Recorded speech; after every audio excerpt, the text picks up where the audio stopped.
the significant morning of May 2nd, 2024, the inaugural memorial lecture commemorating the late publisher of Hallmark newspapers, Prince Emeka Obasi, took place at Muzon Center, Unikon, Lagos. The theme of the lecture, If This Giant Must Walk, with the sub-theme Manifesto for a New Nigeria, captured the essence of the gathering. The late Prince Obasi, a distinguished journalist and publisher of Hallmark newspaper, passed away on March 15, 2022, in Lagos at the age of 58. He was laid to rest in his country home, Umuaroko, Ndume Ibeku, Umuahia North, Abia State, on April 14, 2022. The event was graced by esteemed dignitaries, including special guest of honor, Dr. Alex Oti, OFR, Executive Governor of Abia State, represented by his deputy, Ikechukwu Lekwachuku Emetu. Chairman of the occasion, Mr. Donald Duke, former Governor of Cross River State. Guest lecturer, Dr. Kayode Fayemi, CON, former Executive Governor of Ekiti State. Dr. Mrs. Betty Emeka Obasi, widow of Prince Emeka Obasi. Senator Shehu Sani, President of the Civil Rights Congress of Nigeria. Nnamdi Okonkwo, former MD CEO of Fidelity Bank PLC, amongst others. The ceremony commenced with the rendition of the Nigerian national anthem, followed by a poignant documentary highlighting the life and enduring legacies of Prince Emeka Obasi. Professor Aya O. Aya, in his welcome address, expressed profound joy at the robust attendance, noting that the large turnout was a testament to the timeless impact of a good man. But because I think that the people, I will always be able to see them. The ones here, from what you said, it's interesting to know who, after Emeka has left us, as I see the crowd, I know true that a good man never dies.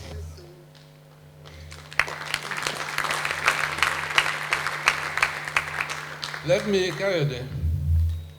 thank you, because it was looking at a mad woman, because nobody seemed to have confidence that Nigeria was redeemable. During the opening remarks, Mr. Donald Duke commended Dr. Betty Obasi for her dedication in keeping Prince Emeka Obasi's vision alive. He characterized the late Obasi as a true pan-Nigerian, offering a brief overview of the day's agenda and discussions. He didn't see any walls or partitions. He walked through anything. He befriended if he felt that he needed to befriend you. And he would tell you as it is. But above all, he was an incredible pan-Nigerian. He loved this country to the depth of his heart and was quite disappointed about the country. And so we all are disappointed. We could do better. We know we have the capacity. We're disappointed not just ourselves, but disappointed the whole world. Because the whole world was rooting for us. We have the potential to be one of the greatest nations on earth, but it remains potential if you don't take it to actuality. Kind I don't want to steal your thunder, so I won't say more of this, but I want us really to recalibrate our thinking. If we're going to leave this country for the next generation, we've got to prepare them, we've got to prepare the foundation for them. And that's why I particularly recognize Professor Aya. He's been on the vanguard of this clarion call for a new Nigeria recent. And I can imagine how frustrated he may be, but he has his shoulders are broad, he'll take it. But let's not, we can't go on this way. It's not possible. We are a failed state, that's true. A failed state doesn't mean that you don't exist any longer. Somalia still exists, but when you fail to provide for your people, when you fail to provide the basic expectations of your people, you are technically a failed state. So we're failed. Which sector can we say we have not failed? Is it education? Is it healthcare? Is it infrastructure? I don't want to go into this new infrastructure. I think kind of we can talk about that. The one between Lagos and Calabar. It's a new area. Well, it's an APC project, so we'll leave it for you guys. But you know, it's. We're probably running a criminal enterprise. I don't know. But ladies and gentlemen, thank you for coming. Thank you for starting that.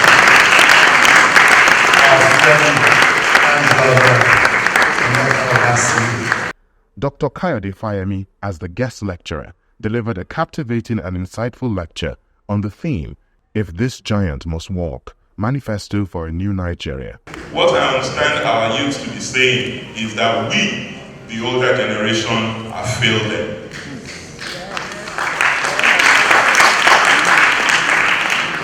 By our inability to create a system that supports their dreams and accommodates their aspirations. From the language of their protest, we can see clearly that our youth feel pushed to the margin of our nation's socio-political and economic structures. It is incumbent on us to listen to what they are saying, and a lot more that they are probably not saying yet. For over a decade, several analysts have noted that our massive youth population could be a major demographic advantage to our country if it is properly harnessed. Years of neglect and failure to make the right investment to support this population is now quite predictably turning into a major disruptive force and a time bomb. I'm afraid that the bomb has started to tick loudly.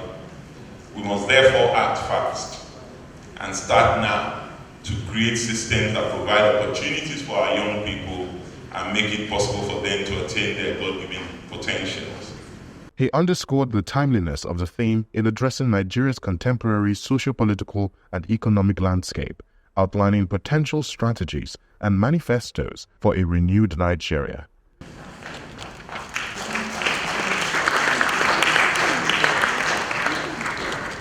Whilst the manifesto I've shared with you this morning may not represent magic bullets, which once adopted will automatically resolve all extant problems of nation building, and indeed no proposal can attain such lofty heights.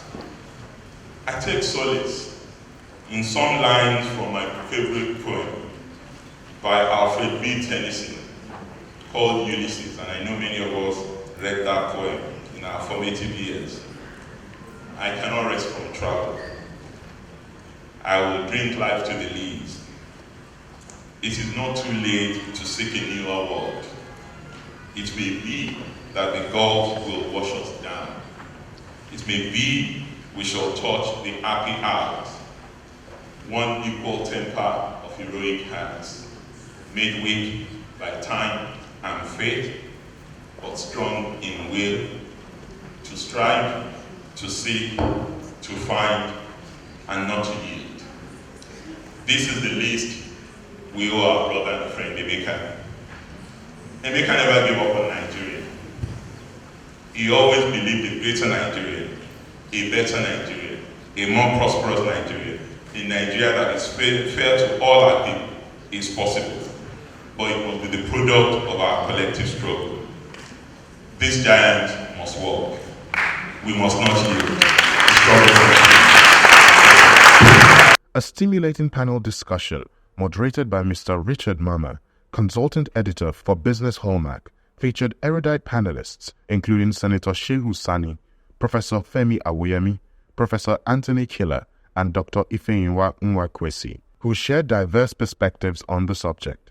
Dr. Fayemi's speech, for those who have listened carefully, tells you one key thing before you go to the details of it, that thinking is important.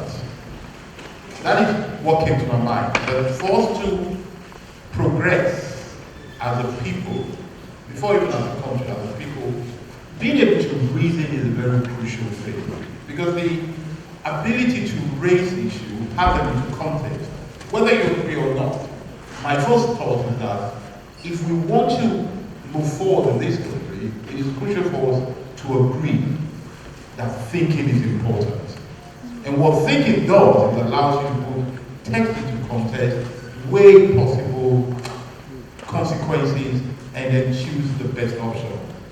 If we agree on that, a lot of the troubles in which we find ourselves, perhaps we can avoid them. Because that would mean that if we truly decide to think, that means that we're going to renegotiate a lot of things about Nigeria.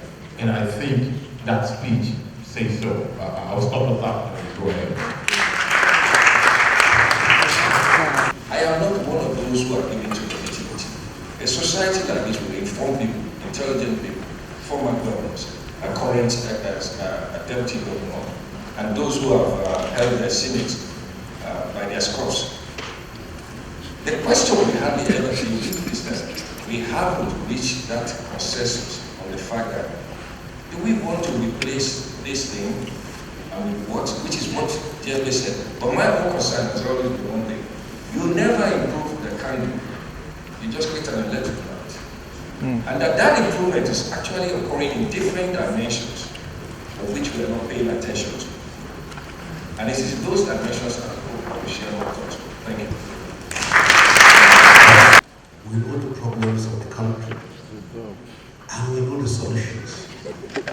But by the time we get into power, what the problems and the solution are. The people in the position of authority today were in the vanguard, they were part of us, in the vanguard of the struggle for restructuring of this country. And it's as if we have the magic wand that will solve all the problems of Nigeria. From 2015 to date. So we are still discussing the problem. So if that is what we want, then we should continue to discuss the problem without solving the problem. Thank you very much. Nigeria has a challenge of behavioral patterns of people. We have a low quality citizenship. We have a low quality leadership. What do you do when you have a challenge?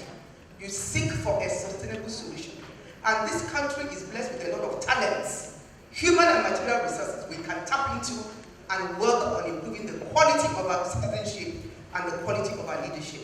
Capacity and competence is lacking. It's not that we don't know what to do, but we have not taught children early in life the growth mindset and integrative lifestyle, which is continuous and consistent improvement in all areas of your life.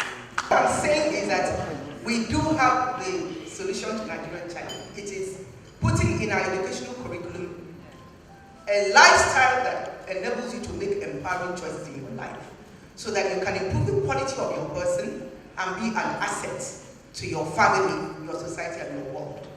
Our leadership needs to be improved definitely. But let me say something, we are all leaders in our spheres. It's not just about political leadership. I am a leader, Betty is a leader because Betty is keeping her husband's name alive. Please give a big hand to this lady.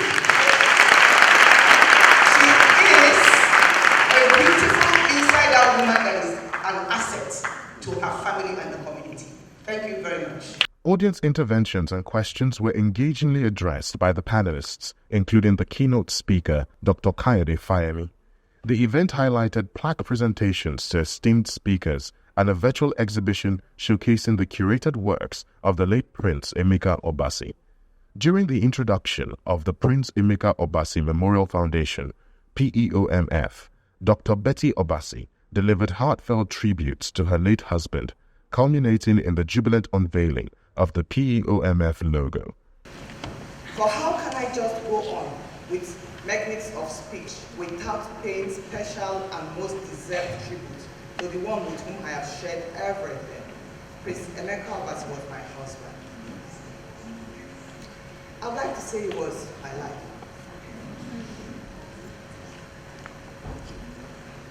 He was my confidant, my go-to person. It was not just my husband, it was my friend. Not just a friend, it was everything to me. He was my prince. I'll forever cherish him, even as I remain indebted to him. Today marks the beginning of a journey fueled by passion, dedication, and the indomitable spirit of Prince Emeka Obasi.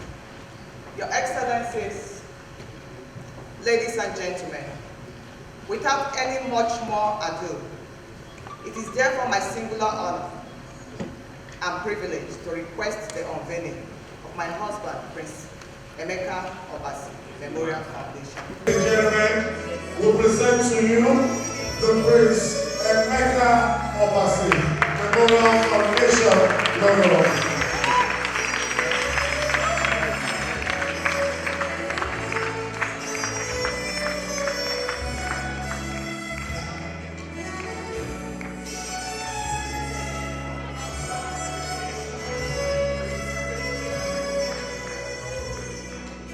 The ceremony concluded with a gracious vote of thanks by the chairman of the occasion, Mr. Donald Duke, acknowledging all participants for their valuable contributions to the memorable event.